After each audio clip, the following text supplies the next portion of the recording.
За апошнія 3 гады, здавалася б, Беларусь нарэшце зрабіла ўпэўнены крок на шляху да лібералізацыі эканомікі. Але ці краіна, в якой надалей за малейшае правапарушэнне ў бізнес-дзейнасці пагражае турма, можа мець спрыяльны бізнес-клімат?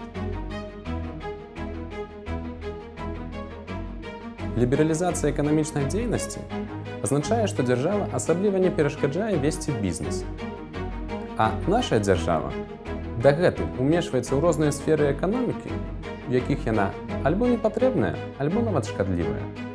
Да сённяшняга дня улады маюць права рэгуляваць цэны на сацыяльна значныя тавары і паслугі, такія як сталовая морква ці стаматалагічныя паслугі.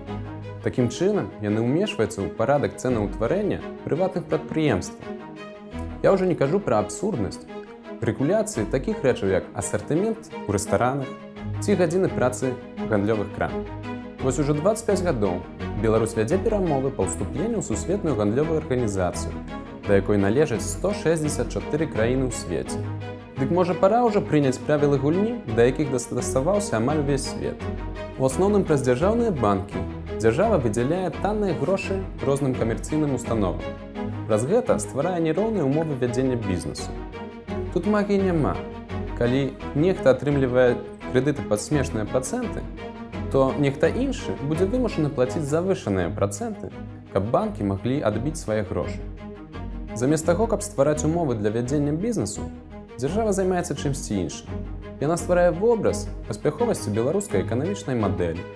Між іншым таму улады даводзяць да дзяржаўных, але і да прыватных прадпрыемстваў планы па павелічэнню заробкаў і занятасці. Вось толькі кіраванне эканомікай у такім ручным рэжыме раз-пораз прыводзіць да чарговых крызісаў. У выніку гэты цудоўны вобраз пырскае, як мыльная бурбалка. Ці мы маем чым ганарыцца? Да 2014 году Еўрапейскі банк рэканструкцыі і развіцця штогод праводзіў ацэнку паспяховасці эканамічнай трансфармацыі каля 30 постсацыялістычных краін. І Беларусь заўсёды знаходзілася ў тройцы аўтсайдераў паводле эканамічнай лібералізацыі. Таксама, паводле індэксу эканамічнай свабоды, Беларусь займае далёкае месца, хаця і зрабіла рывок у апошнім часе. Тым не менш, да 2017 году эканамічная свабода ў Беларусі была меншая, чым у Польшчы ў першай палове 90-х. Таму у нас яшчэ ёсць над чым працаваць. І не трэба сябе супакойваць адносна добрымі вынікамі Беларусі ў рангінгу Сусветнага банку па лёгкасці вядзення бізнесу, таму што гэты рангінг не адлюстроўвае ўсіх важных фактараў для вядзення бізнесу. Чаму гэта важна? Дзякуючы лібералізацыі, лёс канкрэтнага прадпрыемства залежыць ад яго самога і агульнай кан'юнктуры на рынку, а не ад волі асобнага чыноўніка.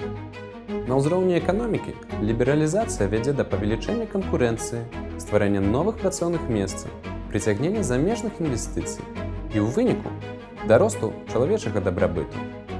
Краіны, якія раней, чым Беларусь, і ў большым маштабе правялі эканамічную лібералізацыю, маюць сёння значна больш прадпрымальнікаў.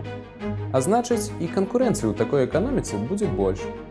У сваю чаргу, новыя фірмы ствараюць новыя месцы працы, у тым ліку для працаўнікоў з ліквідаваных альбо рэструктурызаваных дзяржпрадпрыемстваў. Эканамічная лібералізацыя – гэта таксама важная перадумова для прытоку замежных інвестыцый і сучасных тэхналогій. За 25 гадоў нашай незалежнасці аб'ём прамых замежных інвестыцый ў нашу эканоміку склаў 19 мільярдаў даляраў.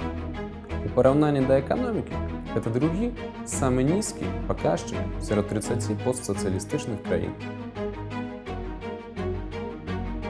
Дадзеныя пацвярджаюць, чым больш эканамічнай свабоды, тым больш заможныя жыхары гэтай краіны.